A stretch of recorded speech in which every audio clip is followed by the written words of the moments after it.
Hello, I'm Robert Walker, and this is a paper that I'm working on that I'm going to submit to an astrobiology journal. And it's about the timeline for NASA's sample return from Mars. The basic conclusion is that they simply don't have enough time to return an unsterilized sample by 2031. And the main difference from the previous articles on this topic is that I say that the legal process, that they don't know what they have got to build until the end of the legal process, and as a result they can't start the build proper until the legal process is completed. So then they have to, if they are end to end, you take the previous estimates of 8 to 9 years for the legal process, 11 years for the build, and that takes you to around 2040. So here I've done, this is just the abstract for my paper, and I will read through it, and I've added some graphics, so that's why I'm going to this page. I'll go full screen. So I'll read it almost word for word because I've spent a fair bit of time on it.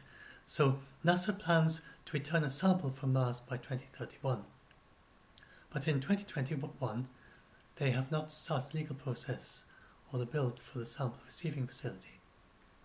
And astrobiologists can't rule out life on Mars in surface microhabitats, perhaps relics of an earlier diverse ecosystem. Most of our laws to protect Earth's biosphere didn't exist in 1969. The Apollo sample return had no legal process back then either, and many lapses of containment. And this is an example. This was, and I remember watching this on television. I had no idea at the time because I wasn't aware of such things. I just thought, oh, they must be doing everything right.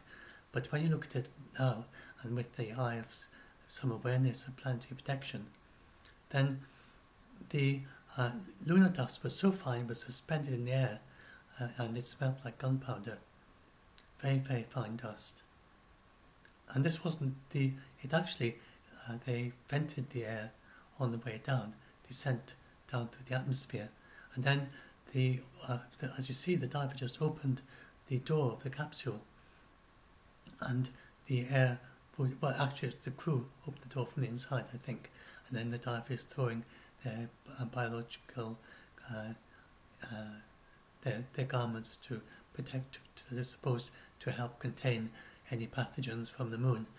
And so, and then they just tumbled out onto the dinghy, one diver and 3 astronauts, and then he swabbed them down with bleach very quickly.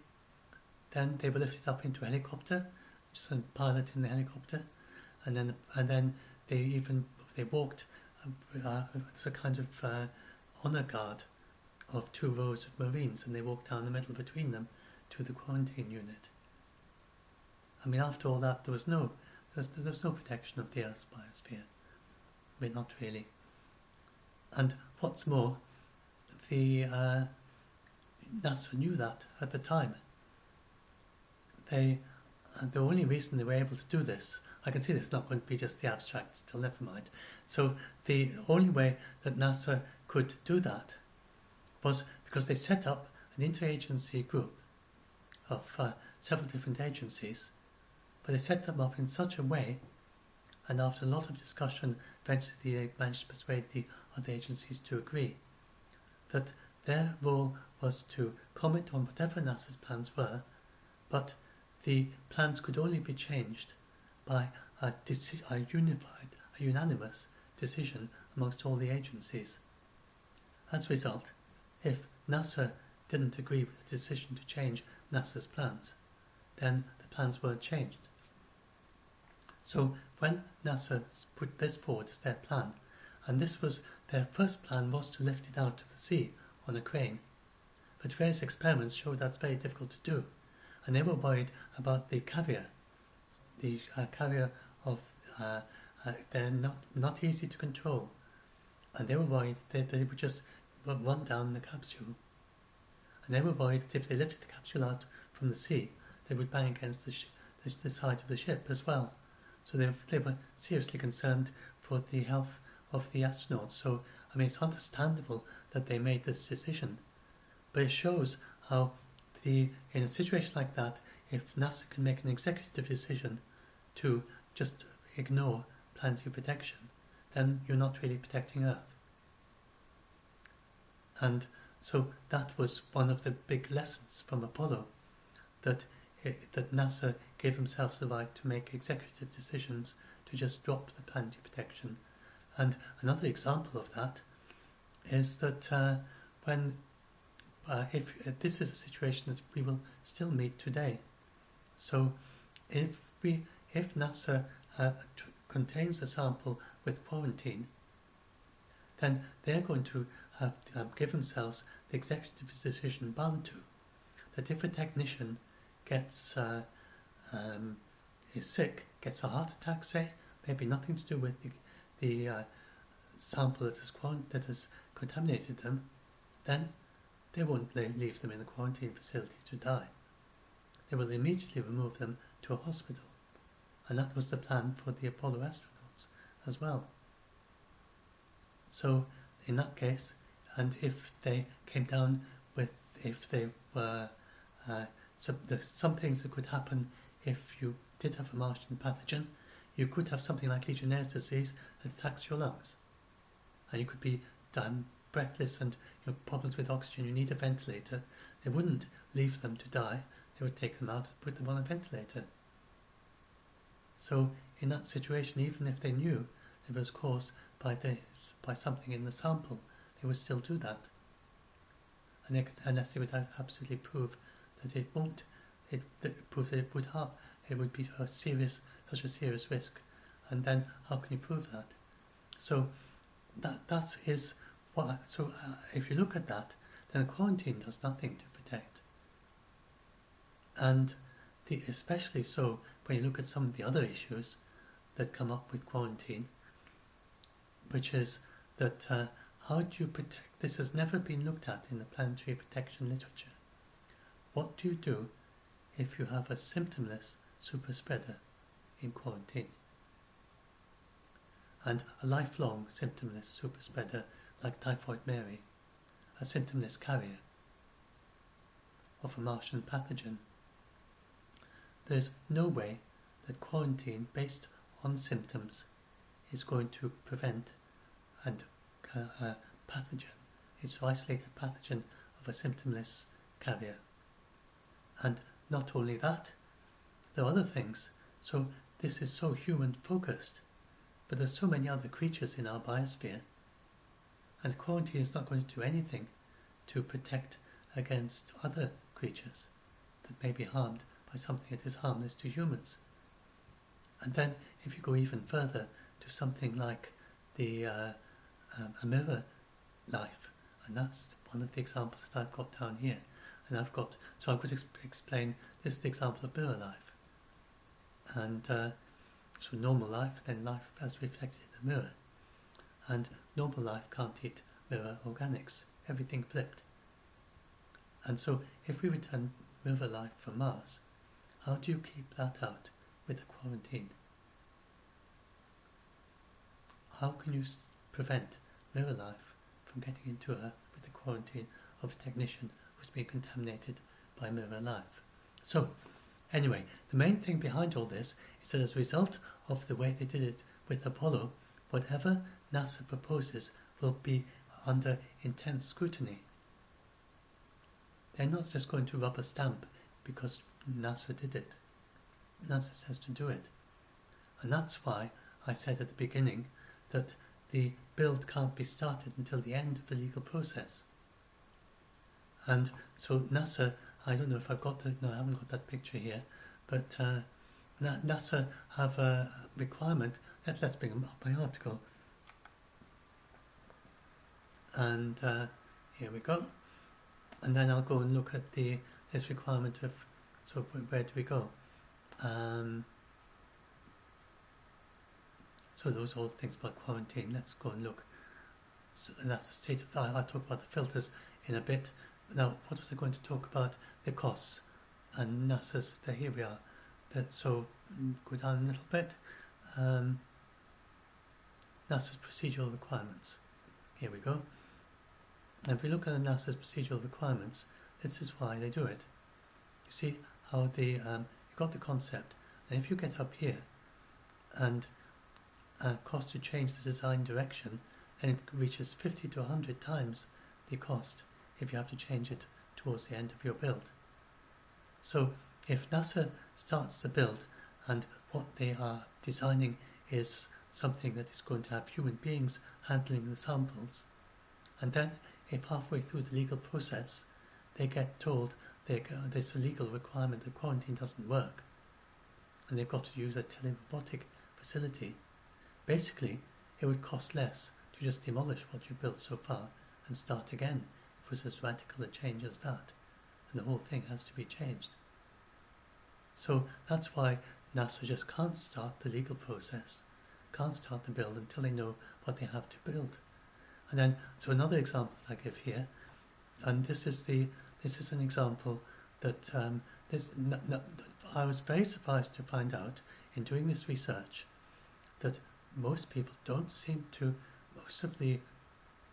none of the papers indeed that I saw have correctly cited the ESF study. Most of them don't seem to even be aware of it. So the ESF study, they discovered this. I've got to go down a bit and I'll find the reason why. I'll show you the reason. Wait a minute, nanobacteria.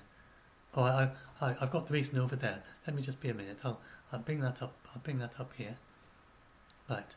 So these nanobacteria, and this nanobacteria has gone through that nanopore, which is only 100 nanometers in diameter. And this was not known before the ESF study in 2012, just in the 3 years between that and the previous one, which is the one that most people seem to be relying on.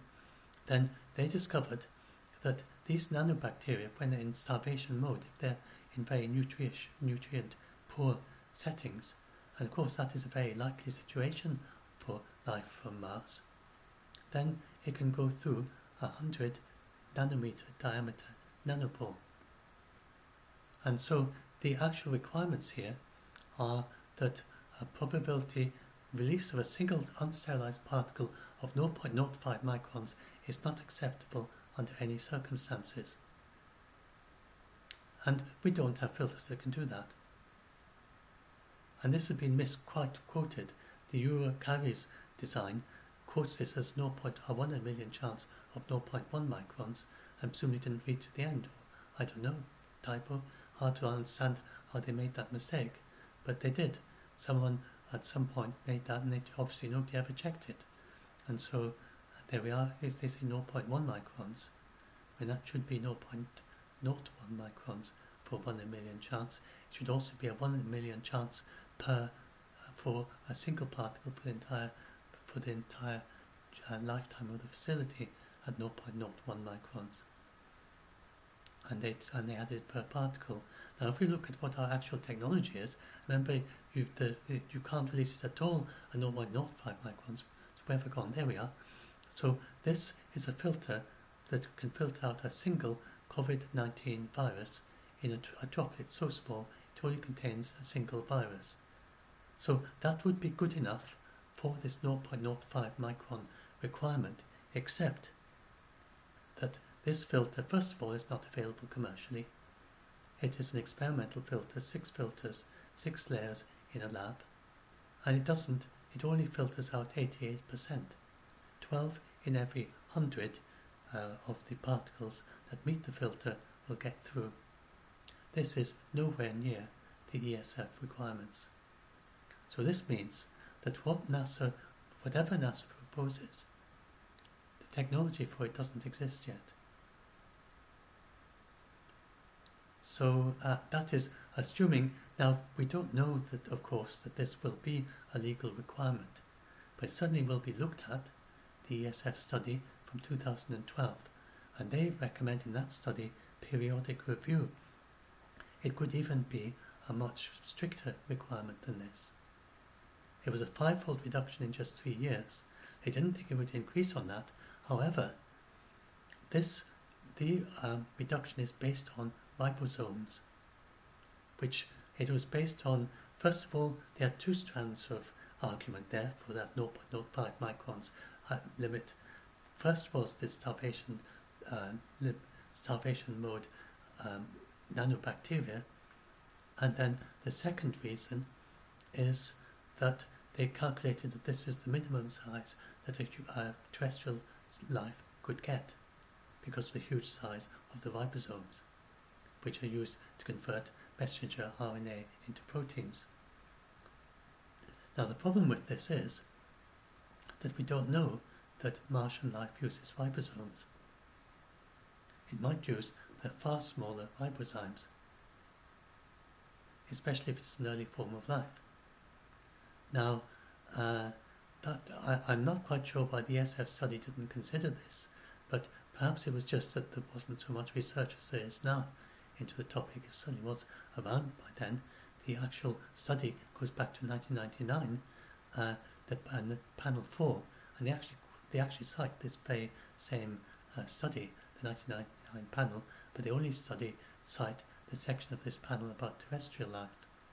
And the panel 4, which looked at the possibilities of non-terrestrial life, they said that the limit could be as small as, they said that the nanobes in the ALH 84001 asteroid, the one that at the time people thought was life, and it's still ambiguous, it's not proven not to be life.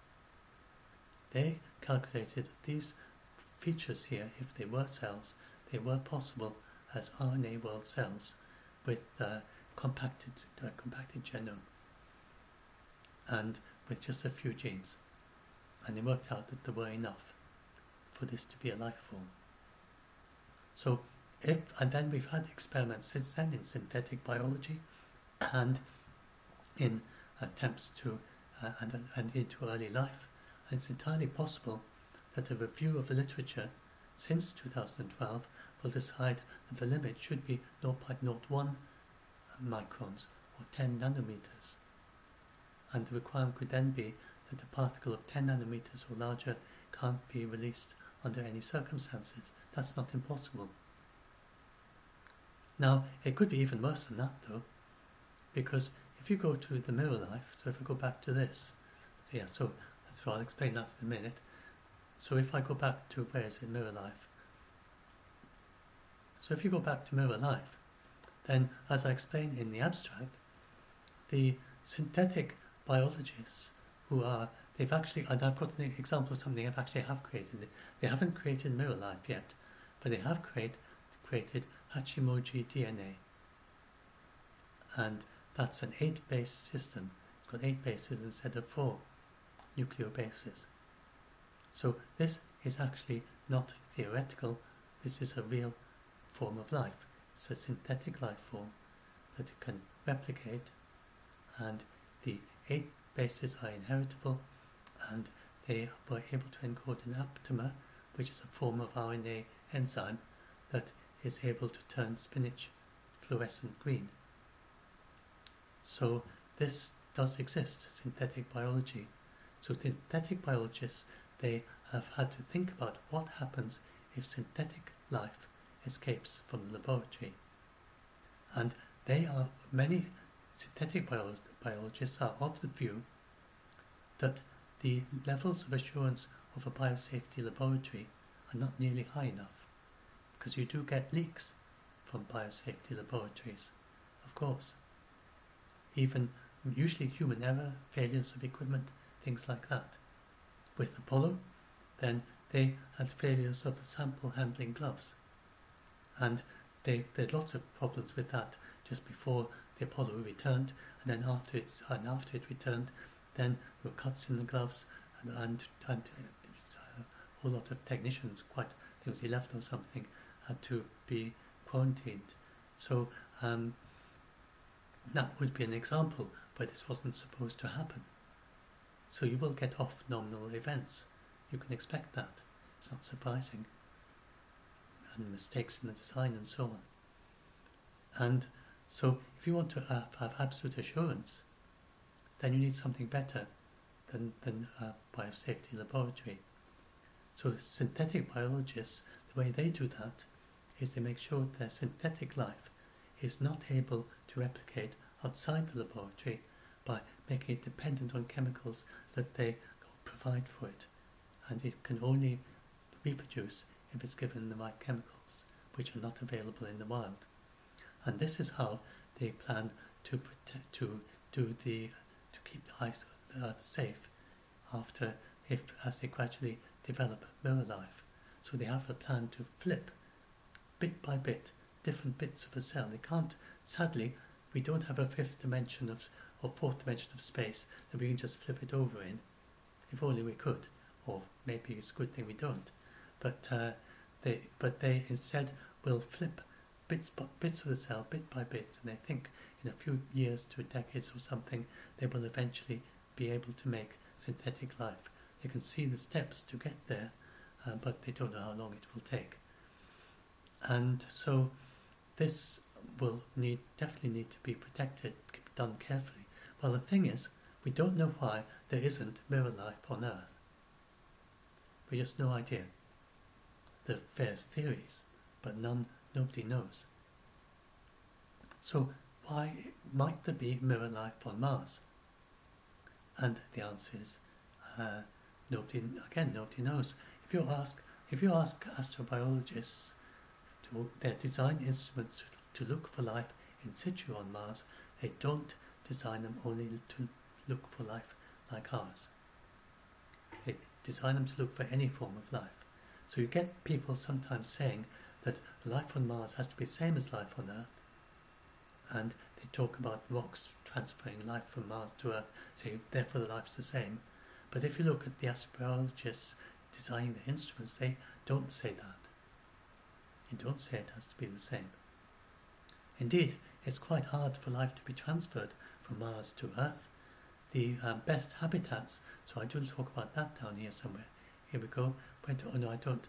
Yes, so the Viking labelled release. And this is, I know this is very controversial, but I can't bring it up. So this very controversial thing, but if look at what I want you to look at here. Some of you may know this already, but in case you don't, then see the red lines there, and see how the black is all shifted to the right from it. And shifted to the right by about 2 hours. It's not nearly as variable, it doesn't follow all the, like that goes a peak and another peak, and this doesn't follow it nearly as exactly. Now, Joseph Miller, with an expert on circadian rhythms, says this doesn't look like chemistry to him. This looks like life, because of the smoothing and because of the offset by 2 hours, and that's just too much to be chemistry. So this is one of our best evidence for possibly life on Mars. If this was on the Earth, you'd think it's life. It's really because it'd be such a dramatic thing to call it life on Mars. So, and NASA certainly agree that we have to protect Earth against whatever it is on Mars, whether it's life or not. We don't know yet, so we have to protect. So now the thing is, you'd think, well, Viking did this in the 1970s, why don't we know the answer yet?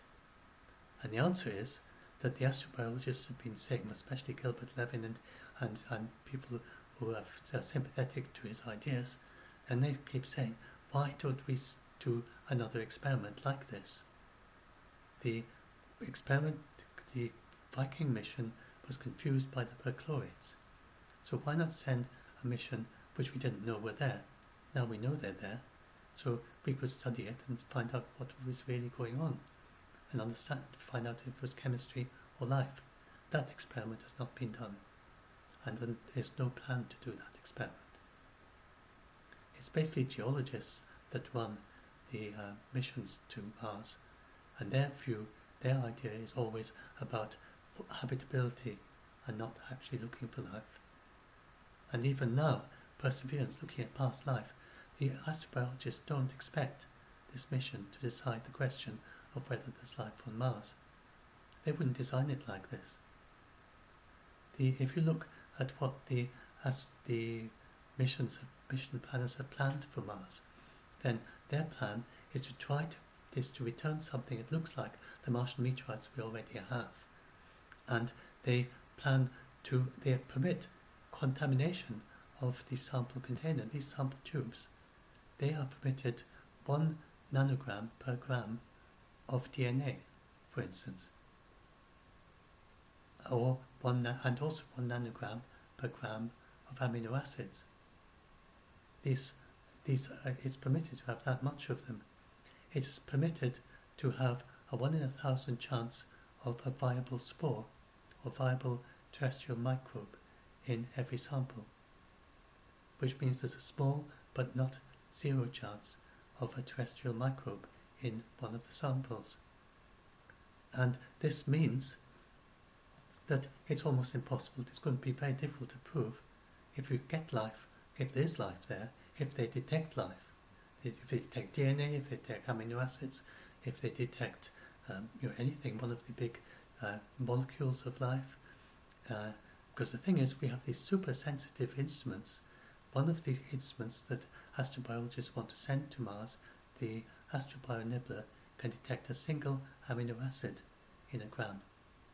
And there could be a whole nanogram of amino acids in each sample. And indeed, it's a nanogram of they have 2 individual amino acids that they check, and in each of those it could be a nanogram. So they talk about the maximum of nanogram for each amino acid, and they don't check the others as to the amount of contamination there is. They just chose the 2 most popular, the most commonly found on Earth. And then they said there's a maximum of a nanogram for each of those per gram of sample. So what the geologists don't seem to understand is that on Mars, if there is any life there, unless it's present-day life, but if there's past life there, then it's going to be severely degraded by the cosmic radiation. And if there is a signal of life, of DNA, of amino acids, of anything like that, it's going to be a very, very minute signal.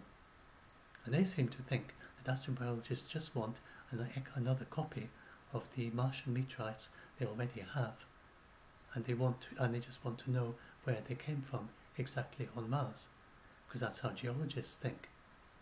But that's of no use to astrobiology if you don't know if it's life. So we do not expect to be able to resolve the question of whether there's life on Mars from this sample return. It's extremely unlikely to return anything that could help resolve it. And especially also because they have no in situ, very limited in situ biosignature detection, whereas the astrobiologists, they say we should send multiple biosignature detection. The Martian meteorites we have already, they already have multiple biosignatures, and yet they're not thought to prove that there's life in them. Each, like the ALH 84001 asteroid, it had multiple biosignatures, and the Tisint meteorite, and these would be returned as top priority samples by Perseverance, and yet after many years of study with our labs on Earth, we still have no idea whether there's life in them or not. The people are arguing both ways. So it's not going to resolve that. And for astrobiologists, it is much more of a technology demo. It's a demo for a future sample return that we could do later on that would be more interesting for astrobiology. Now, I am suggesting a way that we could make it more interesting. So anyway, if it's just like this, then the old problem that I explain in my paper in the abstract, that we just don't have time to complete the legal process, followed by the build, which would be at least 11 years, and this is all due to the lapses of Apollo. So that's why it has to be so long, partly why it has to be so long. And if you add it all up, it won't be until 2040 at the earliest, and it's likely to be far longer than that. If you look at the ramifications of the legal process, and if you look at the technology doesn't exist yet for the filters, and I just can't see this returning by 2040. And that's far too late for NASA. So my proposal is, and my suggestion is, I think they're going to sterilize it. Nothing else makes sense. So there's just a question of, do they sterilize it and sterilize the whole sample, or do they only sterilize parts of it? And I suggest, and then the other thing is that before before they can return the sample, they have to send the European Space Foundation is going to be sending an orbiter there and a lander and a Mars ascent vehicle. Well, the legal process is going to take 8 to 9 years, so that's going to be about 2030 already. And because they haven't started the legal process. And the thing is that until the legal process is ended, they don't know what to send to Mars. Because the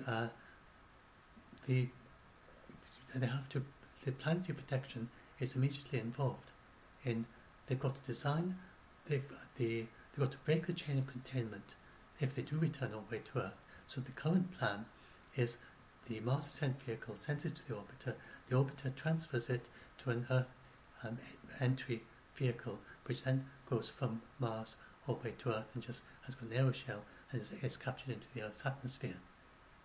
But what if at the end of the legal process they say that's not the right way to do it, and the satellite is already on its way to Mars? So they have to wait until the end of the legal process before they know for sure what they should send to Mars. So that means they can't even launch until 2030, and probably delayed quite a bit beyond that, because the legal process is likely to be very complicated. So anyway, one way around this is just not have a legal process, and that's what I think they will do once they've worked through all this.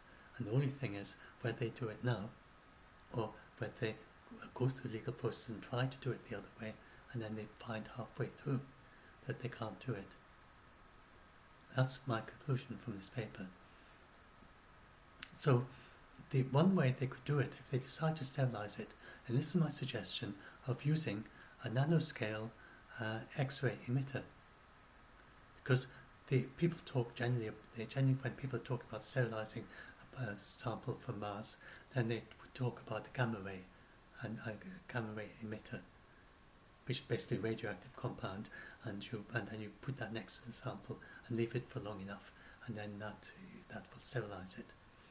Well, this is a much more controllable and much lighter thing. And by the way, you can sterilize it if there is viable present-day life. You can choose a sterilization level that would leave it recognizable as life. But of course that's still not viable, because that's the whole point, that you're going to sterilize it. And it would also leave the geology recognizable as geology. There would be very little change. There would be a color change of salts would turn blue and quartz would turn brown. That's with gamma radiation. I couldn't find a study for the effects of sterilizing level of X-rays, and the radioisotope dating you could still do.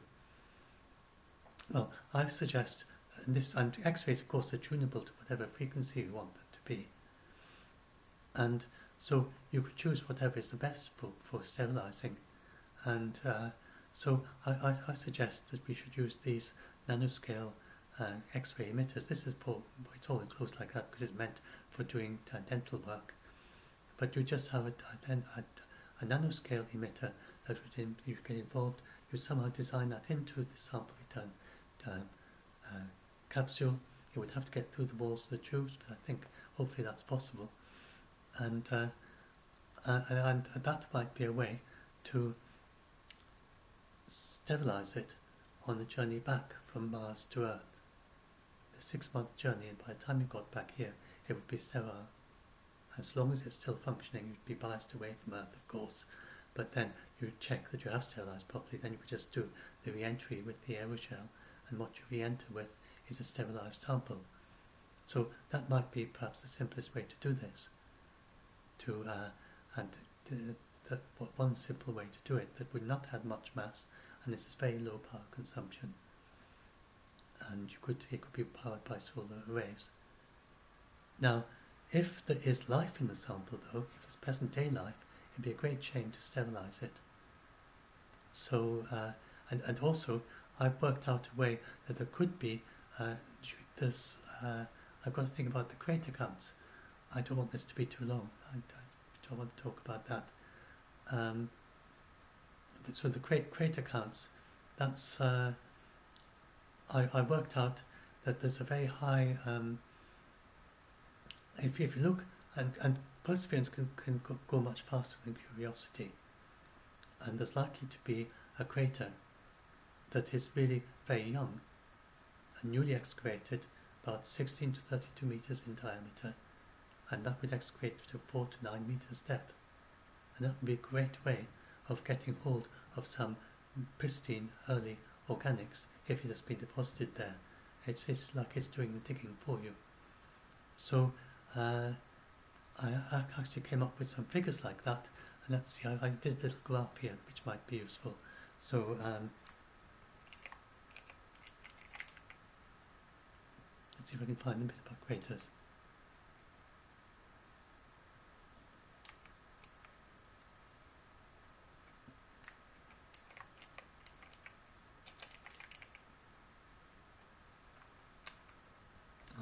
I'm not sure what's happening here. Yes, let's see if I can come down and find it here. I'll be in the section craters within 90 days travel. There we go. So I've got to let's bring that up so you've got the whole thing. So that's a graph I did. Probability of the crater of size 16 to 32 meters. You see, if you got one, and this is within 90 days travel, so 90 days there, 90 days back. So if you spent half your time on science, you could go do that in a year. You could travel 90 days out and travel back, and if you do it in a year, spending half the time not doing science. So it is just, and half the time just travelling. So if you look at one that's 10,000 years old, then it's really pretty likely there's one within that distance. And if you look at the higher numbers, then it's even more likely that there's one of 16 to 32 meters at that distance. And you could actually get one formed during the mission, 1 chance in 1,000, of 60 meters or larger in the next 4 years, within 90 days travel. And if you can look at one smaller than that, 8 to 16, and that still would excavate a fair way, then it's 1% chance. And then if it's a 360-day round trip travel, and you could go down to 8 meters in diameter, 4% chance, and so on. So it seems to me that it is worth, and then if you add 4 to 8 meters all the way down to that size, it could still be useful for excavating. That could be a very young crater. But if that's not but I mean, that's, to find a crater that is only 50,000 years old, say, then that's very young in terms of geology. It wouldn't be much degraded by cosmic radiation. And so these are 30-meter diameter craters. That's a pristine one. So you'd be able to tell from orbit that it's reasonably pristine. But it would be very hard to make a distinction of the last few 10,000 years or so. And you could maybe do that by looking at very small craters within the bigger crater. And so I have the suggestion that the Mars copter could look for that. And there's my proposal to use the Mars copter to search. And but of course the Mars copter is about to deploy, and it'll deploy for 30 days. I would suggest, but I don't know if anyone watching this has any influence on that, but it would make sense to deploy the Mars copter from quite as high an altitude as you can manage, if there's a high altitude spot, and just a few meters up, and then it's going up another 5 meters, and then to just try and do a large panoramic view and see if you can see any nearby newly formed craters. But then certainly in future missions, if not Perseverance, that could be quite a useful thing to do.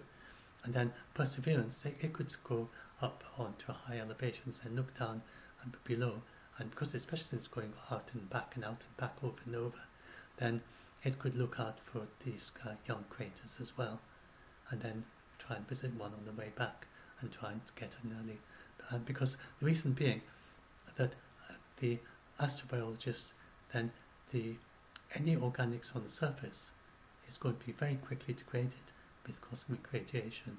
There will be organics on the surface, but almost all of it, unless it's present day life, they'll be coming from infall from comets and meteorites and interplanetary dust. It gets degraded by the cosmic radiation really rather fast. So if you get a very young crater, and if you get material that's been thrown up from a few meters below the surface, then you can get something that is more like the Mars meteorites we already have, which come from at least 3 meters below the surface. If you had the distant meteorite on the surface and it had been there for a while, the organics would all be gone. If it had been there for a few 100 million years or something. So that's why it'd be very useful to be able to get samples from well below the surface. So that'd be one way to make it more interesting for astrobiology. And then another way to make it more interesting is to return a sample of the dust, so the dirt. So that's what the Viking spotted. That's what those intriguing measurements are about the dust. And so I have this proposal here that you could, just like the Viking digging arms, so that's what the Vikings scooped up, and both Vikings got these anomalous measurements with the offset, with the carbon dioxide, and the various other things, such as whatever the active agent was, it was inactivated by being kept several months in darkness. So that's quite strange as well, to try to understand that in terms of chemistry. And it's also inactivated by being heated to 60 degrees centigrade for a fair while, or it was reduced in activity by doing that. So it's quite anomalous. It's either life, or it is very intriguing chemistry. And if it's chemistry, you want to know about this chemistry. First of all, because it'll confuse your search for life. And also, because this is chemistry on a planet that if it has never had life, then this is maybe the very, very early stages of the chemistry that could evolve to life. It could be relevant to trying to figure out how life evolves. Who knows what there is there? There could be protocells there, for instance, that aren't really cells. Or there could be some other process that it's obviously something quite complex. So it could be something complex that's on the way to life. Or if not, it tells you something about what happens on a planet that has never had any life, if it's lifeless. So that's also possible. So either way, we need to know what it is. It is just not scientific, but you get an anomalous and strange reading like this. You just say, okay, there's no life on Mars, we'll ignore that. But it's basically how these scientists have responded in the decades since then. They haven't proven it's not life, they don't know what it is. They're just ignoring it. So I think that we should look into this and find out what it is. Just find out what it is. Go in with a blank slate of a mind on it. Say, we need to know what this is. And this is clearly of interest to astrobiology, it seems to me. So we should gather a sample of this dust, and I suggest that the ESA-FET rover should be adapted to be able to dig up a little bit of dust. And I'm not necessarily as big as that, but obviously as much as you can return, and just scoop it and put it on top of the sample return facility.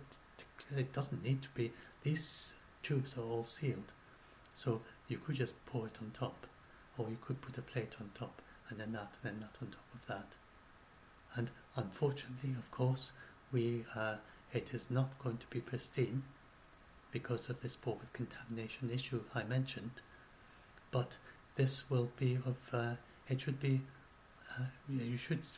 still is of great interest, and especially if there is life in this chemistry, we should have at least a chance in beginning to disentangle what this is all about. Although we do have the problem that there's a remote chance that it could be a viable spore that gets into it. We just can't do anything about that. But anyway, just do what you can. And so let's see, what else have I not talked? Have I talked about everything? No, I haven't. Right. So that's just in the abstract. So I'll just go through the rest of the abstract And then I'll probably do another video where I just read out the abstract or something. I don't know what I'm going to do. But anyway, this is my proposal.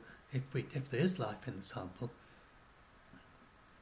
then we can, if there is life, if we think that there's a possibility of life in the sample, then we can return it to above the geostationary Earth orbit. And I suggest, and this is just shown as if it's a ring satellite. Of course, geostationary orbit is further away than that. But the idea was just to give an idea of how it works. That the yes, perhaps I should make that plant a little bit smaller there, so to give a better idea of how the Laplace plane works. But anyway, the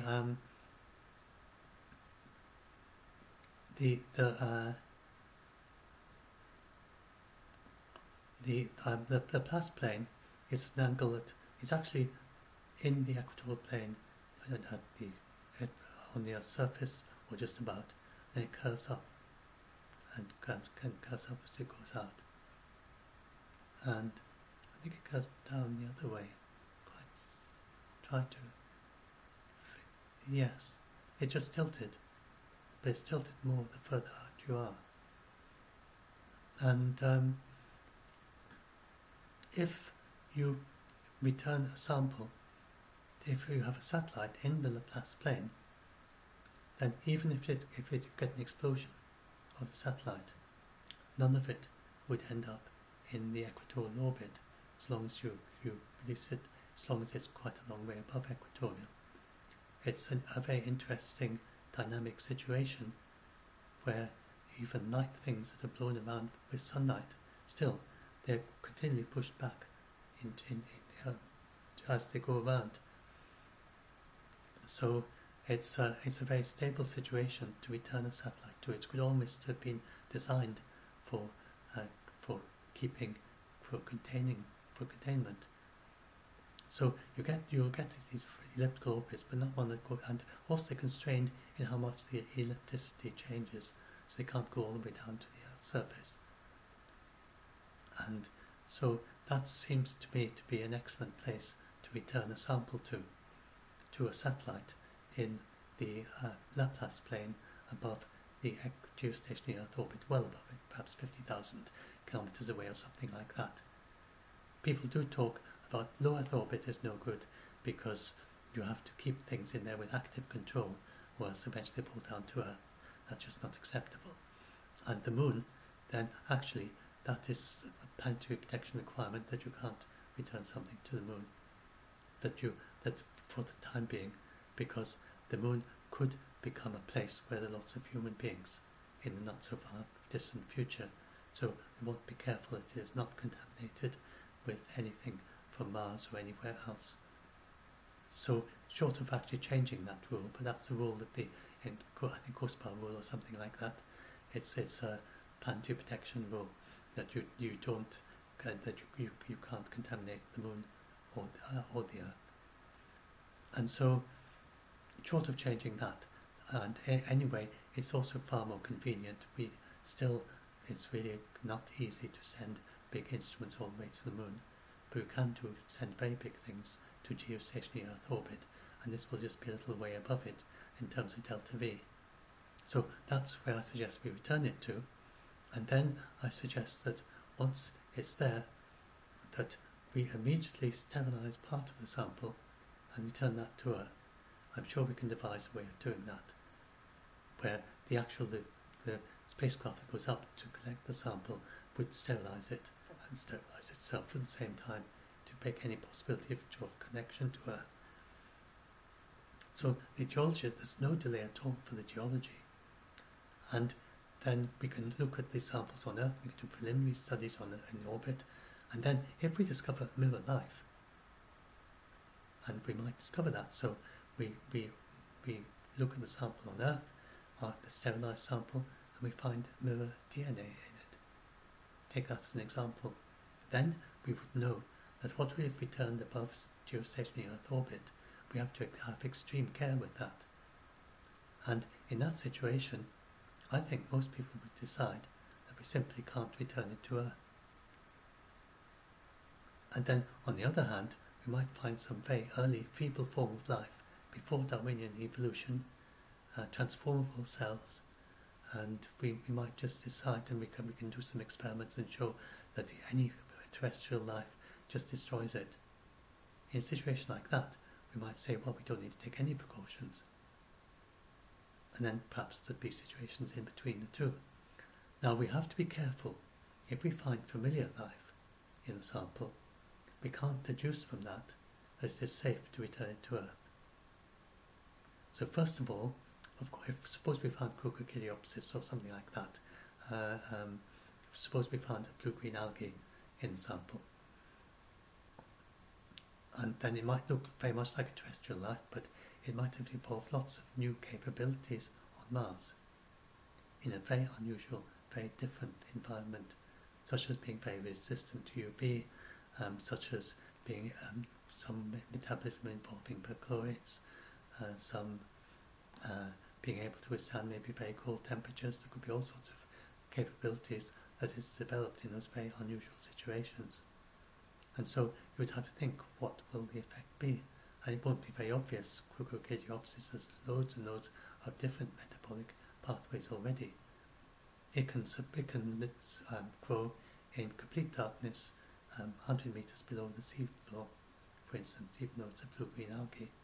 It's a very ancient algae that's accumulated many capabilities, and if we found a blue-green algae like that on Mars, it might have many other new capabilities that we don't know about. And you just have to think, what's that going to do? Is that going to change anything? Probably not, but you'd want to know. And then but then if there is a familiar life in the sample, you still need to think, but we don't know that that's all there is in the sample. It could easily be mirror life. And if there's mirror life and ordinary life, then our instruments are far more likely to detect the ordinary life than the mirror life. So, unless you're very careful, unless you do things like feed it mirror organics, then it eats the mirror organics or something like that. And that might be a way to detect it, or you are sequencing mirror DNA or something, and so and you're actually detecting it using the methods they can use, crystallography and stuff. I just want to say I'm not an expert myself. I'm multidisciplinary. I think that's the main thing I can contribute to this, is bringing together the many different disciplines. And so anyway, so if there was mirror life there, we just would say, well, we've got to leave it up in the orbit. I think that would be the decision in that situation, bearing in mind that synthetic biologist would certainly agree to that. And that again brings us back to the whole thing about NASA don't know until the end of the process what the legal process is going to approve. And if the view of the synthetic biologists, if that prevails, and Carl Sagan made a similar statement, and Carl Sagan said you can't take even a small risk with 1 billion lives. And so this would be a very small risk, but some people would say you can't take it. So that is a legal decision, it's not a scientific decision. It's an ethical, moral and legal decision. And NASA, they're expert on science, but they are not experts whose every word you have to follow on legality, ethics and morality. So it is entirely possible that at the end of the legal process, the decision is made, you haven't shown us how you could protect Earth from mirror life. It's unlikely, especially if you think about a mirror life nanobe. So a nanobe is has advantages for being so very small. It might have very primitive biology. That if I had a nanobe like that, like the nanobes on that possible life on that meteorite, and you might think, well, how can that possibly compete with terrestrial life, which is so much more complex? But there's actually an advantage for being so small, and that's why there's the hypothesis of the shadow biosphere, which was the idea, and it was seriously considered by some biologists for a while. It doesn't seem to have, they didn't find it, and I'm not sure if they're still looking for it, but the idea was that the nanostructures that they found, but these nanobes, they thought they might be life, and the reasoning was that something very small has quite a few advantages over big things that would counteract the primitive biology. First of all, being very small means that large things just aren't interested in eating it. They wouldn't even notice it. Another advantage is that the smaller the life is, the higher the area to volume ratio. This means it gives a big advantage in when there's very low nutrient levels. So that is another advantage of a nanobacteria. And then if this was mirror life, then mirror life has the advantage that it produces, it is just indigestible by larger life, even if it notices it. And then that is a very severe scenario if you've got mirror life gradually spreading in your biosphere. Then this mirror life can gradually turn all the amino acids, the proteins, the sugars, the fats into their mirror form. And that would mean there are a few microbes that can digest mirror organics, but it's a very rare capability for terrestrial life. Now, if Mars has mirror life on Mars would almost certainly be able to eat ordinary organics. That's because of the infall of organics from the meteorites and comets and interplanetary dust, which has both chiralities, both types of life, both types of organics, the ordinary and the flipped version. They're in roughly equal quantities in most of the debris that is falling onto Mars. And then as well, of course, Mars could well have normal life as well. It could have both forms of life. So it's a definitely possible scenario that what we could return from Mars is a mirror nanobe that is could gradually go through our biospheres and turn ordinary organics into mirror organics. And while I go into some details into synthetic biologists have looked at what the effect of that would be. It's not pretty. You don't want that to happen. And so we absolutely just must not let that happen. And it seems from my research I did for this paper, reading up about it, it just seems to be impossible with current technology to contain mirror nanobes. I just don't see how it's possible. Not at the level of assurance that a synthetic biologist would say you have to do. So then, not to guarantee you can do it. You might be lucky and you do it. It might even be quite unlikely that it happens, but to have this level of surety.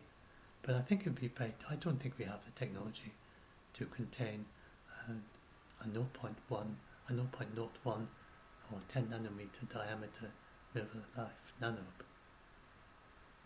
I think it's difficult enough to obtain a 50 nanometer thing. We don't have that yet, but we would all be down to 10 nanometers, and it's really, that's quite a way ahead from where we are now to be able to do that. So there is certainly a possible outcome of the legal process that they simply say you can't do it. And so what I just described is, I think, is by far the most sensible way to do it. And I think we should improve. I think suggest that there's a decent possibility of present-day life on Mars. So then this is one more thing that I say in my paper. I've got lots of other things I do. I can't possibly explain them all. But this last one, so let's just bring this up. And I'll come up here and I'll have a look. So maybe I'll end with this one then. So now what's it called? It's called Swansong Gaia. Suggestion of a self-perpetuating Swansong Gaia. which could maintain conditions slightly above minimal habitability for billions of years. So this is Jack O'Malley James introduced the idea of a Swansong Biosphere. And so that is like Mars was originally habitable, now it's just got so cold there's very little life there. And so is there still life, or is it all gone? And you might well think, well, you can understand there still being life there a few 100 million years after it's become like it is now. But how could it still be there billions of years later? Well, this is how it could happen. So the suggestion is, we don't know how much CO2 Mars emits. We don't know what the equilibrium situation would be if it was lifeless. So the suggestion is, what if Mars emits enough CO2 so that in equilibrium, if it weren't for life, there would be water on the surface, standing liquid water, and rivers and lakes, and maybe a small sea, or even a large sea. Then in that situation, then it's almost like there is this idea of an anti-Gaia, where life makes the planet less and less habitable until it's gone. Well, it's almost like that, but it's not quite. So the idea is that the life takes carbon dioxide out of the atmosphere, and as long as there's water, especially if you get photosynthetic life evolves on Mars, then it would spread whenever there's water, it would spread over the water, it would take the carbon dioxide out of the atmosphere, and then the atmosphere would get colder and colder, thinner and thinner, the water evaporates, eventually, because the atmosphere is so thin, and the water would evaporate, and then it would get dissociated by the ionizing radiation and be lost into space. And just the same as the way it happens anyway. But the idea is that the life is what brings carbon dioxide out so fast. And so even if over quite a wide range of CO2 emission scenarios, you would get the life would just the more CO2 is produced, the more life that would arise and would spread over the seas and waters. It would take the CO2 out of the atmosphere until it gets down to the point where it's barely habitable, and this process would only stop when there's hardly any life left.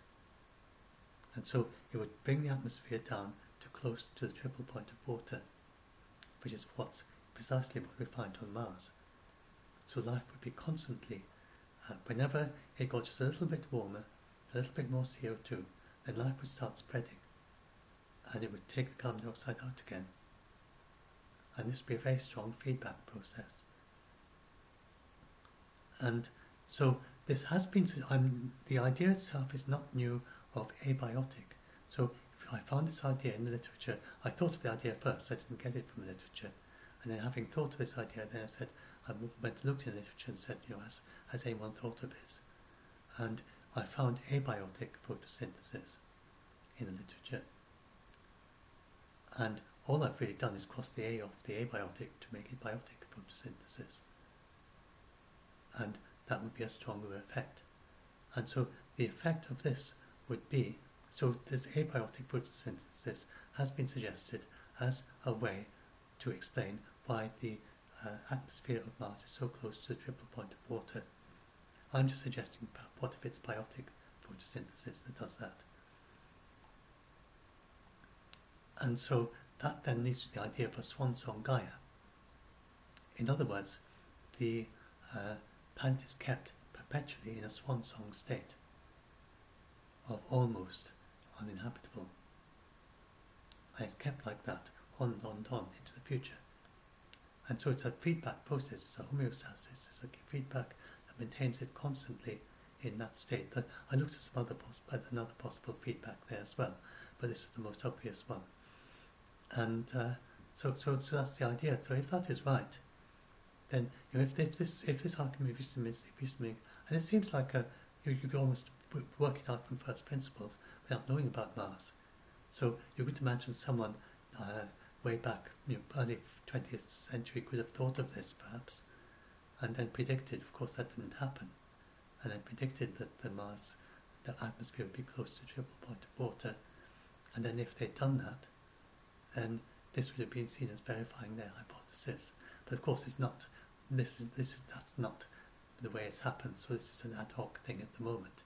But if we, it could be that this is actually a kind of biosignature. That is actually, maybe it's quite rare for a non-life planet to be so close to the triple point of water. And maybe once we've got lots of examples of Mars-like planets, we might look at them and then see some with no CO2, and some with lots of quite thick atmospheres and running water and lakes and seas, and some in between the two. But we might find an anomalously large number that are close to the triple point of water. Then that could be a biosignature, not for any individual one, but for that whole class of planets. If we find too many of them that are close to the triple point of water, then we might think, well, perhaps that's life that has caused that. So I propose that this might be a biosignature, that we're looking at Mars, and that if we were very experienced extraterrestrials who know a lot about how life evolves, perhaps we would look at Mars and say, I wonder if there's life there. It seems quite a high chance there is, because it's so close to the triple point of water. So that's just a suggestion, but it's the relevance of this to this article is because that is a way that there could be life still on Mars today, and it could actually make it quite high probability, and high probability that it actually has survived on the surface ever since the origins of life on Mars. It could have been there for 3 billion years, being kept as long as Mars produces more than enough CO2 to then, as long as you've got an excess, then it would take it out. It's only if you've got a complete absence of CO2 for too long, then eventually there wouldn't be enough CO2 in the atmosphere. But as long as it just trickles over and keeps producing enough CO2, then the life would keep it at very close to the triple point of water, which is precisely what we see.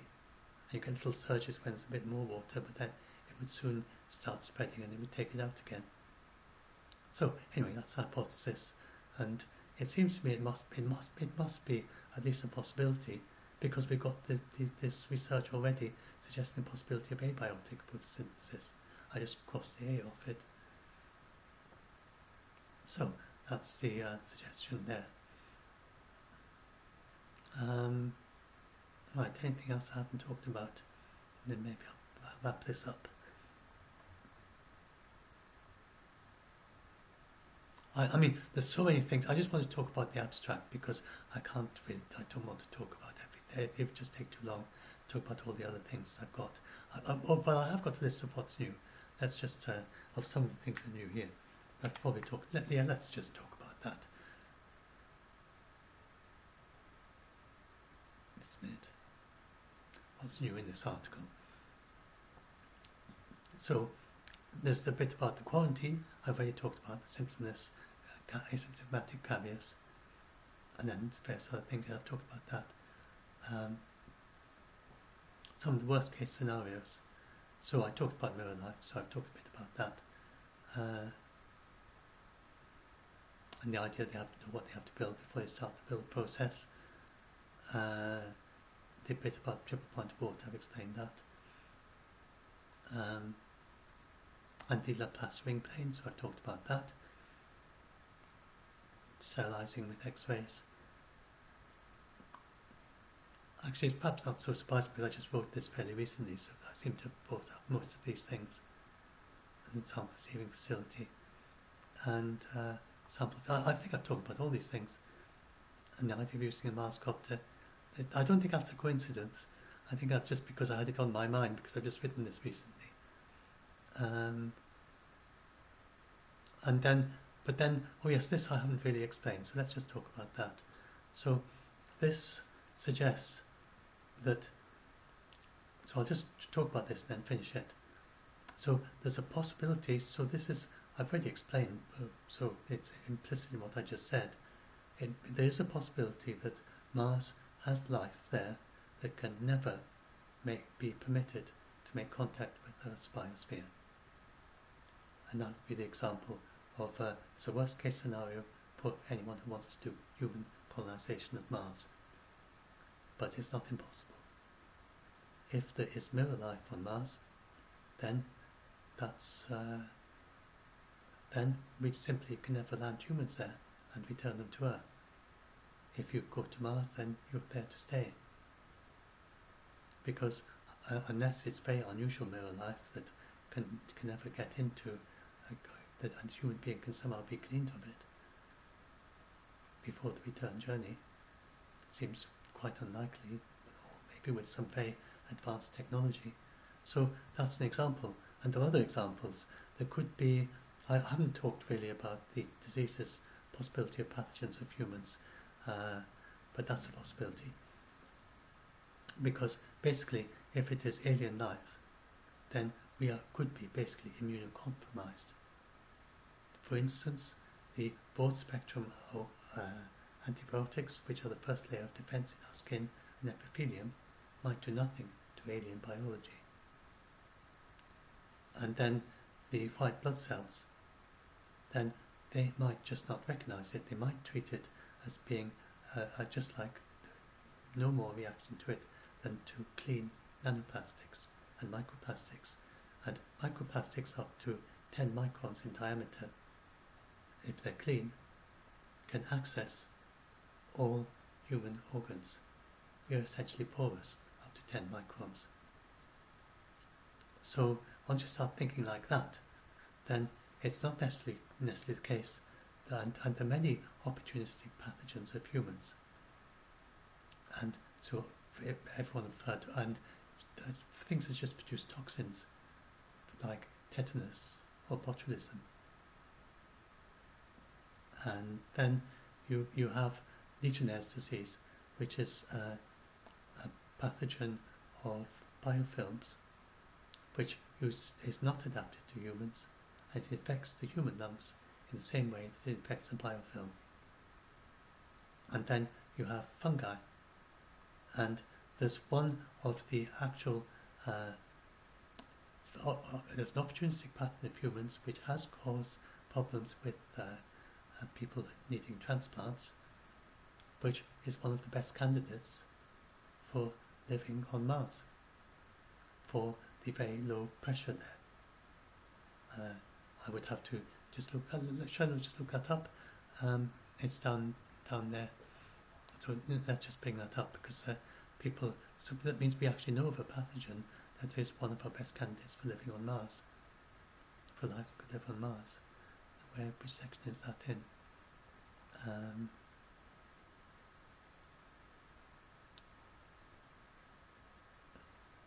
Let's just see.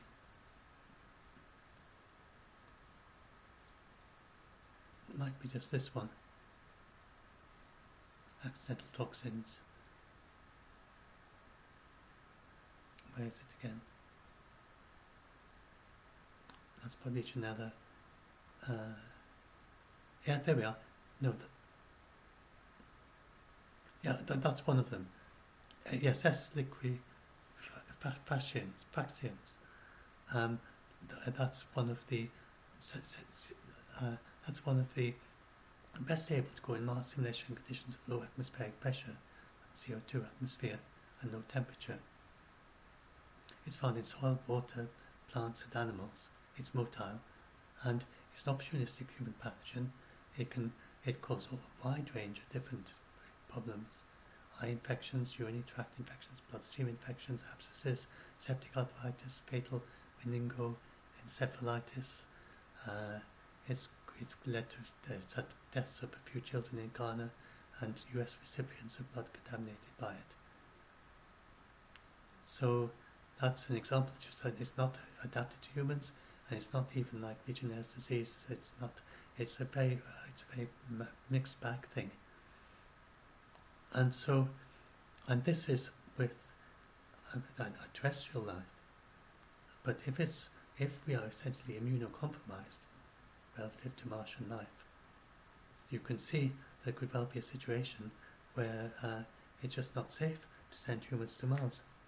Not safe for the astronauts. Not really not safe for Earth, but not safe for the astronauts. So I'm not saying that this is the situation. I also look at this entirely possible that what I give the example of the archaea, which is an entire domain of life, which has almost no or no pathogens at all for humans. So that's really quite remarkable, and people don't really quite understand why. But the entire domain of the archaea is just, they may be involved in toothache in a little bit. They're not quite sure of their role in it. So that's about it. Not very much involved in harming us. So it's entirely possible that we have an entire domain of life, or even a different form of life that doesn't harm us at all. And it's also possible that it's beneficial. But we would have to know it very well indeed, and we have to be very, very sure about this before we decide, oh, it's okay to let Martian life mix with terrestrial life, and hopefully make a new, richer, more diverse microbial ecosystem that involves both. That is somehow more beneficial. There are ways it could be more beneficial, so I look into that as well. But we need to, so now if I go back down here where I was talking about it, so, yes, I haven't mentioned also the idea of collecting dust.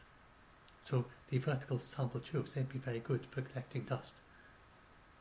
So, so you could put a couple of the sample tubes on the surface. So I suggest that the ESA-FET rover takes a couple of sample tubes with it, and then it just leaves them on the surface while it goes and picks up the open ones. It doesn't need to seal them, although it'd be nice if it could seal them, but that would probably be too complicated. And it just leaves them on the surface, and then the dust would fall into it, and you could put a maggot just inside the rim, so it attracts the dust, so it falls inside it. And once it falls in, it wouldn't go out again. And then even during the dust, when you have the dust devils, they would fill the samples, they wouldn't empty them. So it would just accumulate more and more dust. That's why a tall, narrow sample tube would be quite good for collecting dust and be layered up almost through the storms and through the year. And so and the thing is that the largest dust grains on Mars, the sand grains, they bounce in the wind to quite a height. They don't quite get airborne, but at 0.6 millimeters, they do these huge 100-meter bounces. And so some of those could get in the sample tubes as well. And these are quite a likely method for life on Mars to propagate, if there is life there. One grain at 600 at 0.6 millimeters would be able to contain more than 40 million microbes at 1 micron in diameter. And I suggested that you may know that Curiosity discovered some brines that are far too cold for terrestrial life. They may be possible for Martian life, but they are indirectly through observations from the, for instance, the neutron albedo instrument, and they detected water below the surface indirectly, and they, if that water, if there was a biofilm in there, the biofilm could take up the water at night and contain it and maintain it into the daytime. That's Nilton Reno, who's an expert on water on Mars. He suggested that as a possibility. So my suggestion here is that you could have little propagules of biofilm, and 40 million microbes is quite a lot to start off a new biofilm in a new situation. And so there might be little propagules of biofilm which would cover itself in iron oxide dust to protect itself from UV. And that could be blown around in the winds, in these great looping saltation arcs, and some of those might fall in our sample tubes, if we're very, very, very lucky. Of course, we might get some in the sample of the dirt as well. So that would be another thing, and if not, then what we find out about is an awful lot of information about the dust, how it varies during the year, what its chemical composition is, and this would be very important for planetary protection. And if we send humans there, it would be very important to know about the dust too. So, so I think I couldn't find a previous suggestion of the idea that native Martian life. I should mention that Carl Sagan did talk about the idea of a spore getting embedded in a grain of dust, but I don't see anyone who suggested that Martian life could cover itself in nanopores.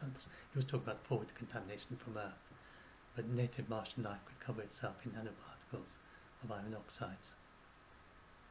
And so,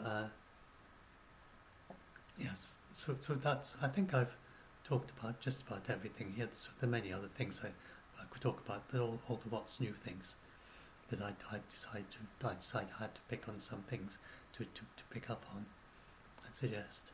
So yes, so anyway, so I think I can't find anyone else who actually said that is a possibility. Generally from the planetary protection literature, you get the idea that planetary protection is something you do until eventually you prove it's safe to send humans there.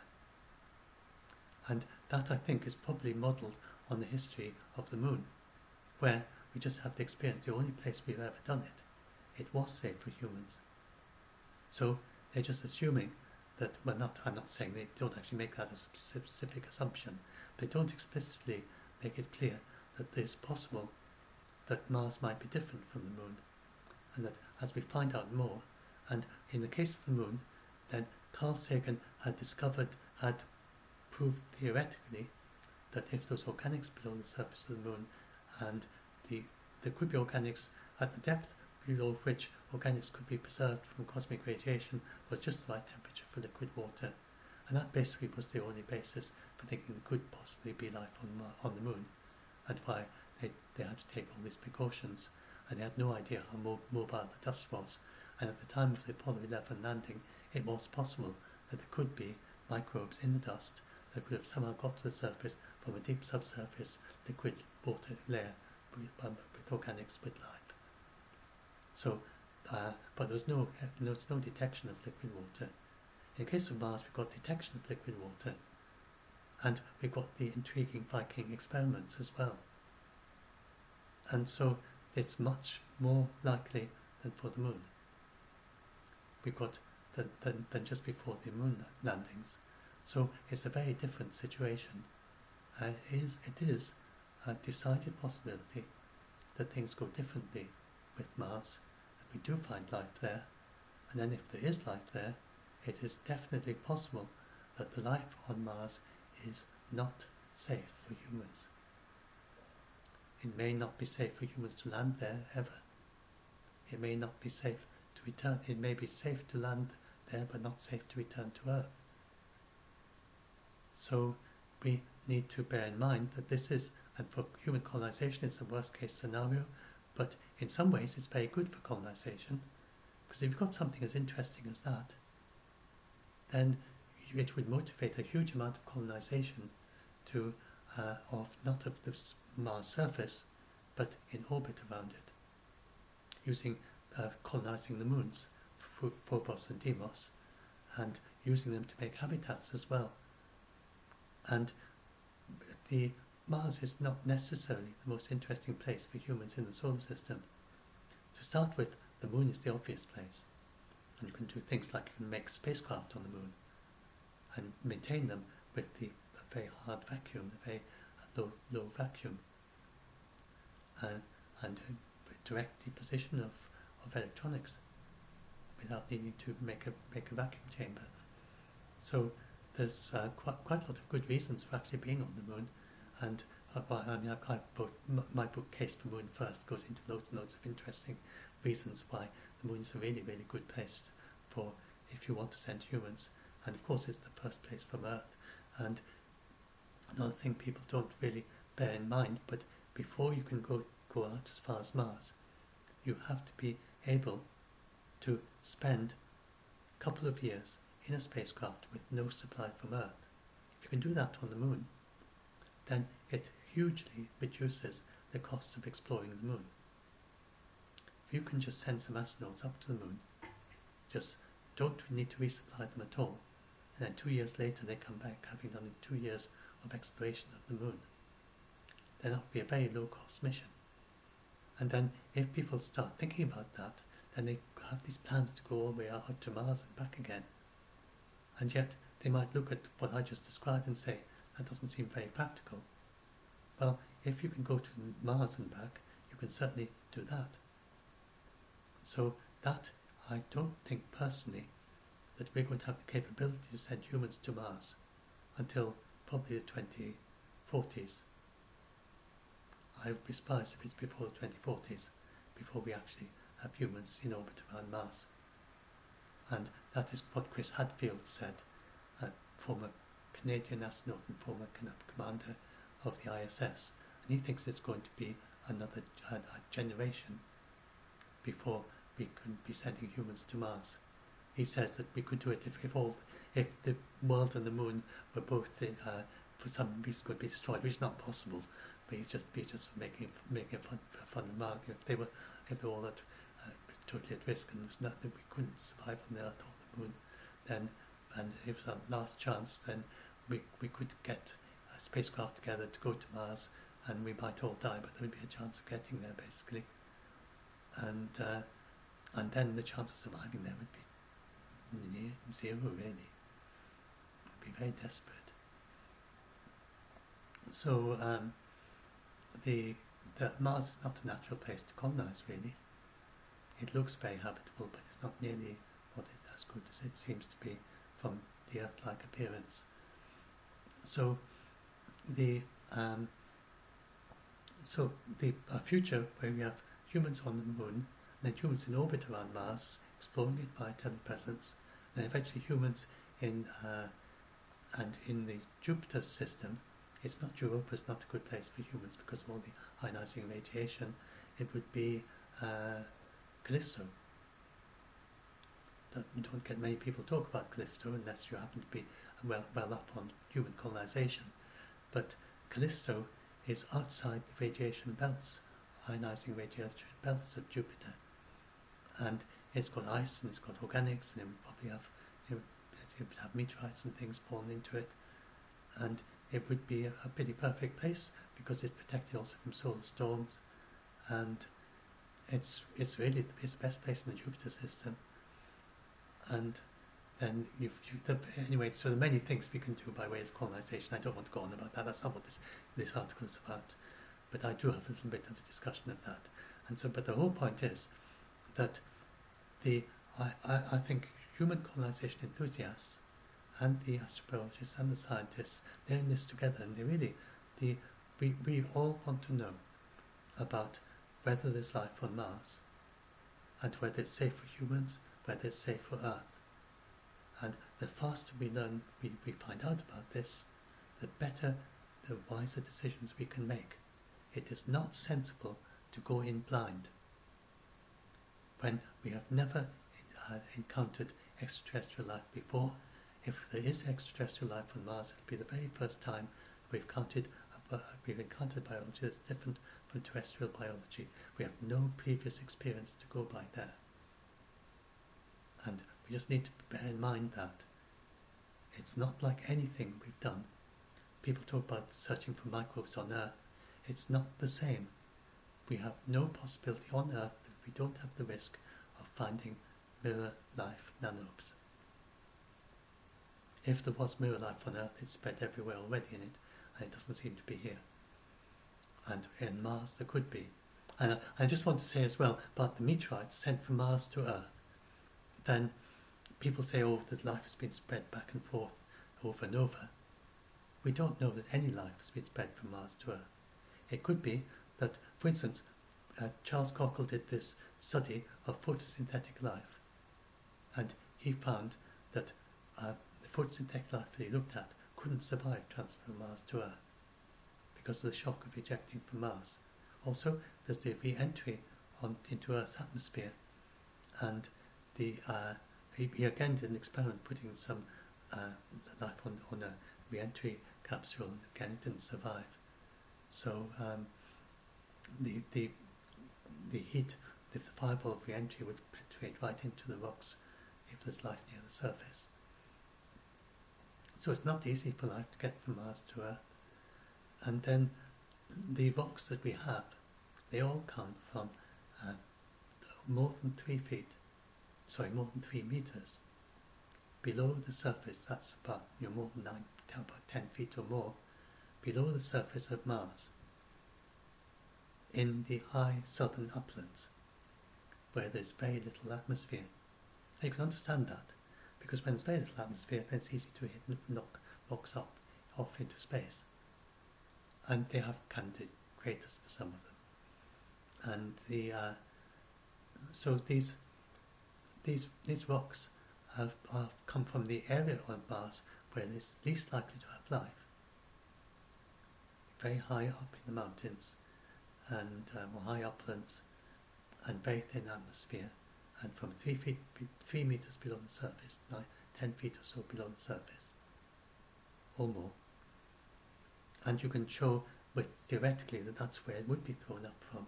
If you have an impact crater, it doesn't throw up the surface layers. They don't go into orbit. And the surface layers, it's mainly the dust and the salts where it's likely for life to be. And even after a big impact, it's not likely that gets all the way to Earth. So there could easily be, and then we just don't know its capabilities. If it's extraterrestrial life, who knows whether it could survive ejection at all? The sudden acceleration of acceleration, sudden sharp shock of being ejected could just destroy it completely. So, and then there's the cold and the cosmic radiation, and there's re-entry and so on. So it's entirely possible, and then early on it might have been much less capable. It's entirely possible there's never been any life sent either from Earth to Mars or from Mars to Earth. It's also very difficult to get from Earth to Mars because of the high gravitational field that you have to be ejected from, and a very big shock of ejection from Earth. So, although it's possible that the life is related, when you get these colonization enthusiasts saying that the life is related, as if it's been proven, and as if we know, then that is very, very far from what the actual situation is in the academic literature on the topic of panspermia. So we don't know that any life on Mars is related to Earth, and that is why astrobiologists, when they're designing instruments to search for life on Mars, they don't make any assumptions about whether it's related or not. So we need to search. I mean, search very fast from orbit. And so then, so that's one other thing I haven't mentioned yet. So I've got this whole section on doing that if you're going to be having people studying Mars from orbit, and you're doing it for maybe several years, a decade or something, and you want them to send lots and lots of orbits to the surface of Mars, then there's a very significant risk that you contaminate Mars, even with the very severe conditions we have there. There's a remote possibility we've contaminated it already, sadly, but hopefully we haven't, because we have sterilized our spacecraft pretty well, and the surface is also sterilizing once you get there. But we certainly don't want to, and even if we have introduced life there, we don't want to introduce any more life. So this is a proposal, and I've got design specifications here. They're not mine. They're design specifications for a Venus lander rover. So you get people say that the Viking lander, that they were able to bake the Viking lander, but we can't do that anymore, so they say. They claim that our modern electronics is just not it's not able to be heated like the Viking lander was. Well, that's true of your iPhone or something like that. You couldn't bake that for at 112 degrees centigrade for 30 hours. I'd be very surprised if you could. But I'm sure you couldn't. But I haven't actually checked that. But I'm sure you can't. But what this misses out is that we do have applications where we need electronics that can withstand very high temperatures. And for instance, to produce sensors very close to engines in aircraft, and electric cars, then they need very high temperatures. And then for deep drilling and oil wells, and then something goes down way down there, and it's electronics way down there, then it's very hot. So we have quite a few applications where you need high temperature electronics, so we do have it. And it's just that you've got to choose, you've got to buy the right stuff. It's commercial, you can buy it. If you're in the right business, as it were, you know, the people making these things, the factories producing them. And so you just buy off-the-shelf electronics and various other components and cameras. We have cameras that you can take photographs inside an oven. So we can do 200, 300 degrees centigrade. We've got cameras that can withstand that. We've got everything you need for a rover that can withstand 200 to 300 degrees centigrade. So I propose that, I know this was not my proposal actually to use this, the science specification is for Venus lander, and they've got the two possibilities, 200 to 300 or 500. At 500 we don't have the technology yet, at 200 to 300 we do. So at 500 they would have to, there'd be certain things, they can't really have very complex electronics, but they're working on that. And indeed it might be by now, the latest I found, they'd already moved forward quite a lot. They've got chips that can work at 500 degrees centigrade with electronics. And they're working on the kind of duration, how long they can last for, and things like that. But at 200 to 300 degrees C, we've got everything to make a rover. And so it's just a matter of specifying different components. And then get together one rover, you've got one of them working that you can bake for, and you could bake it indefinitely, because it's meant for indefinite long missions on the surface of Venus, a year, 2 years or something. So you could bake it on the journey out to Mars, and just have it at 200 to 300 degrees C all the way out. And so that's a suggestion there. And so the idea is it would cost a little bit more, but then as you've got the economies of scale once you're making lots of these things, and so I suggest that we should do a program to develop 100% sterile rovers, and sort of getting this specification out, working out the specification of how to make 100% sterile rover, and then actually making one and then testing it and heating it to 200 to 300 degrees C and make sure it works. And for this application, it doesn't have to actually work at 200 to 300 degrees C, it just has to survive, and then once it's cooled down, then it can work.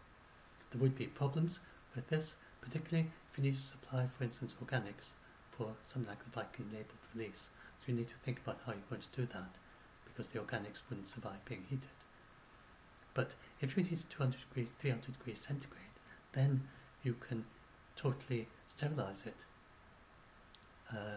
of DNA, of amino acids, of just about all interesting organics that could cause problems, not just of life, but of the organics too.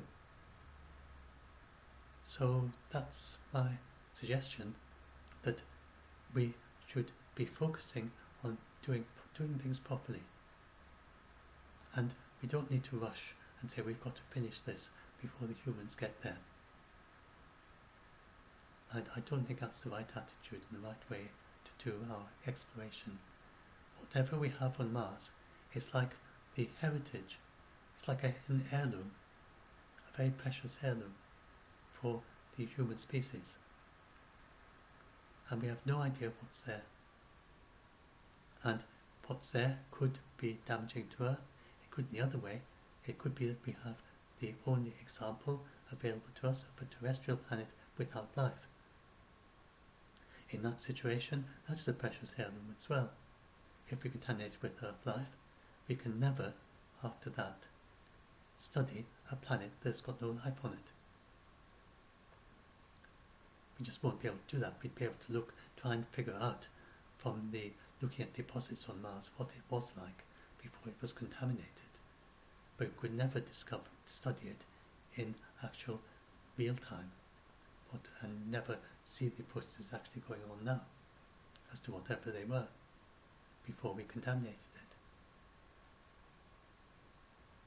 So, yeah, if we have, so some people think there's no life on Mars, and really there's no way to know.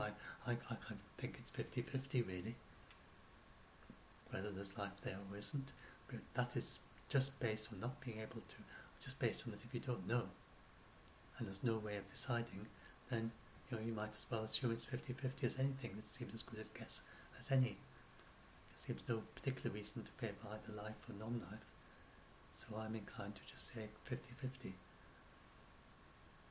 And so if there's no life on Mars, then that also, of course, there's no risk then to Earth from no life, or very unlikely, and it's not something that can replicate. But but in the forward direction, there's a big risk of losing something very precious. And like an heirloom has been passed down for all the generations of human beings. Ever since the first human, it's been there. It's been our heirloom in the sky. And then we just contaminate with Earth life. We don't even look. That is not right. So we need to look at what's there, and we need to find out if it's safe for humans, if it's safe for astronauts. We need to find out if we are safe for Mars, and then make a good decision after that. I don't think so. We should pre-decide. We just shouldn't pre-decide. That's the only thing. Leave the decision for the people in the future who know what's on Mars. That's what I'm saying. It's not our decision. I don't think it's our right or our decision to decide in advance for the next generation, the generation after that, that we are going to contaminate Mars. It's not our decision to make. It is a decision for the next generation. I don't think it's going to be our generation that is going to be, even if we do colonize Mars, I don't think it's going to be our generation that does it. Well, not my generation anyway. I'd be surprised if maybe, if I were to live to my 90s or 100 or something, but I don't, if we do end up colonizing these places. But Mars is not an easy place to live. It's far, far easier to live on the seabed, and that's never taken off. And it'd be far easier indeed to live in one of the Buckminster Fuller spheres floating in the sky, and that's never taken off. And far easier to live on one of these sea colonies that are floating on top of the sea. Far easier to live in deserts. There are many uninhabited islands that will be far easier places to live than Mars. So it's not a natural place to go just to live. You have to have a reason to be there. And as far as I can see, we have a reason not to be there at the moment. There may be a reason to be there in the future. I think that we should think a bit differently about human colonization. We shouldn't think in terms of where is there in space that we can colonize. We should think where in space are places where humans are worthwhile, valuable, useful. And so certainly on the moon.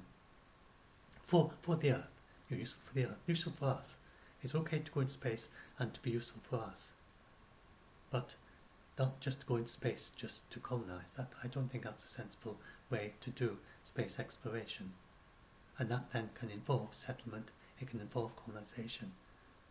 But you go out and then you say, what can humans do well and what can robots do well? And when it comes to Mars, at this stage, the robots are the ones we need to have on the surface of Mars, and humans in orbit around Mars. And then later the equation might change as we find out more about Mars.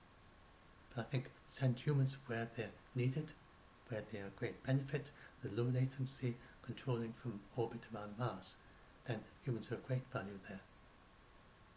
but humans on the surface of Mars, it could be dangerous to humans, it could be harmful, it could harm the interest, destroy some of the interest of Mars, and it's just not.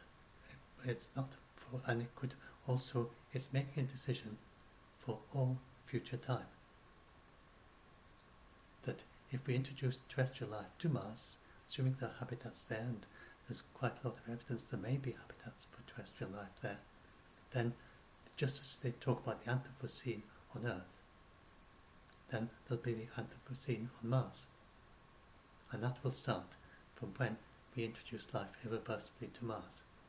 And from then on, it'll be the Martian, a new geological era, the Anthropocene. And we should do that with our eyes wide open, knowing what's there, knowing why we're doing it, knowing how we're doing it, and knowing what the consequences will be. And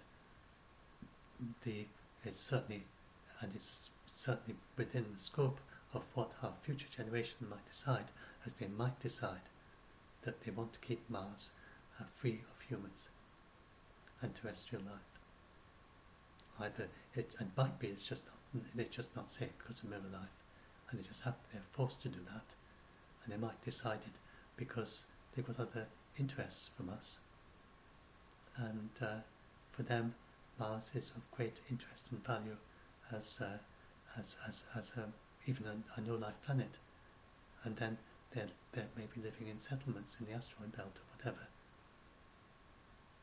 because there's far more habitable volume in an asteroid belt than there is on any of the terrestrial planets if you make the asteroid belt into habitats. And then that is extensible to habitats that could be in the solar system right up to Pluto and beyond by using large thin film mirrors. So anyway, this has ended up being much longer than I expected, but I think I'll put this up anyway, and maybe some of you will enjoy it, and it'll be quite useful. I don't think it's my last, this isn't my final edit, but I'll upload this and see, and some of you might like it.